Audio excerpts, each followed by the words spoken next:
Our media should abandon the words terror, terrorism and terrorist altogether. Leave those terms to the police and the courts. Blowing up people at a concert, mowing down others, leaving a mosque, and stabbing a policeman outside the Houses of Parliament are criminal acts. We ought to treat them as such. If the media called these deeds what they are, crimes, the result would be more analysis and less sensationalism.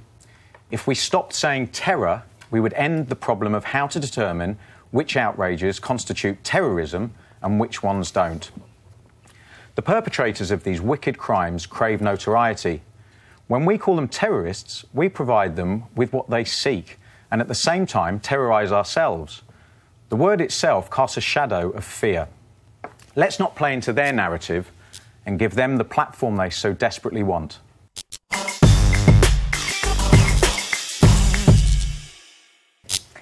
I think this is slightly tough for me because in many ways I agree with you because when you see something that's bad that's happened, it's scary, and when you see the subsequent media coverage, it's relentless. It's rolling news. And it is subconsciously putting you, or making me, I'm not going to lie, it makes me scared when I see stuff like that. And it makes many people that I know scared, for example, to come to London and all the rest of it. So I think to agree with you on the point of sensationalising it, I agree that we need to try not to do that. I think obviously we need to report these things in an accurate manner. And I think that in a French media outlet, they had some of the right ideas. So, for example, they put a thing in place that when somebody had blown themselves up, they refused point blank to give this person any form of recognition. So they didn't. Le Monde, the newspaper. They didn't put pictures of them. Yeah, they didn't put the names. They didn't put the pictures because they didn't want to create this kind of what's the word, like somebody. Yeah, they didn't want to do that. Yeah, notoriety, and they didn't want to create this cult, if you like, where people go, oh, I want to be like him. I want to do that. I want to do what they've done, and somehow resonate with that cause. So I agree with you, but I think you've got to get the balance right, haven't you? Because you can't just ignore it and just say, oh, it was just one lone person that did this, and ignore it. Nick, as a journalist, you know... Well, as a journalist, I can tell you're talking a load of bull. So you're running Sky News, and word comes in that someone's gone into the arena at Manchester and blown themselves up and taken it. How are you going to describe it?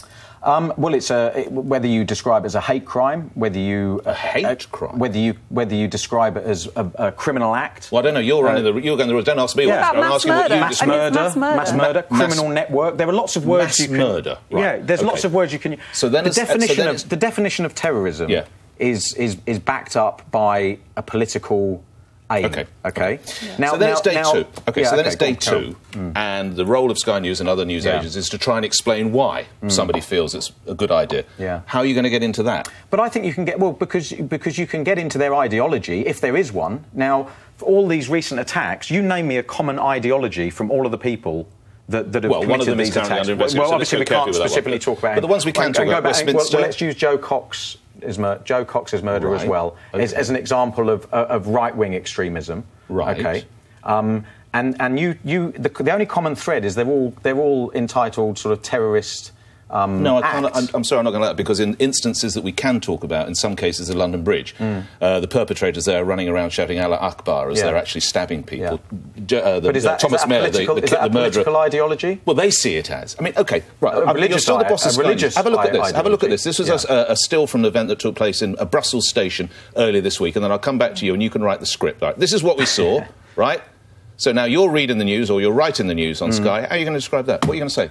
Well, you could describe it in any manner of ways without necessarily saying that's a terrorist act. Do you know what that was at Brussels? Yeah. It was a failed attempt to detonate a bomb, wasn't it? By a criminal. By a criminal? Well, if I don't pay my TV licence, I'm a criminal. If I steal a packet of sweeties from the corner shop, that's a bit more than that, isn't it? If you murder your wife, you're a criminal. You know, why is there this existential difference with terrorist attacks? Because facts help people come to...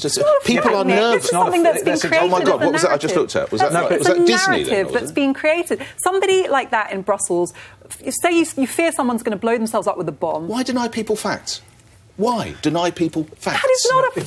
The fact is that is someone with a bomb trying to blow themselves up and hurt people. And it's a believed terror attack. The word terrorist is a narrative that's been created. It's not a fact. The facts are what I just said. It's a suspected terror attack. That's because that's what it's been labelled. You wouldn't call it a suspected terror attack? I completely agree with Graeme. And, the reason Le Monde decided to stop printing the names and pictures of suspects is because they recognise that the media has a special responsibility in these cases because we create and feed the narrative. But can I just throw in, I think the event at the mosque, I think, goes to the heart of what you're saying.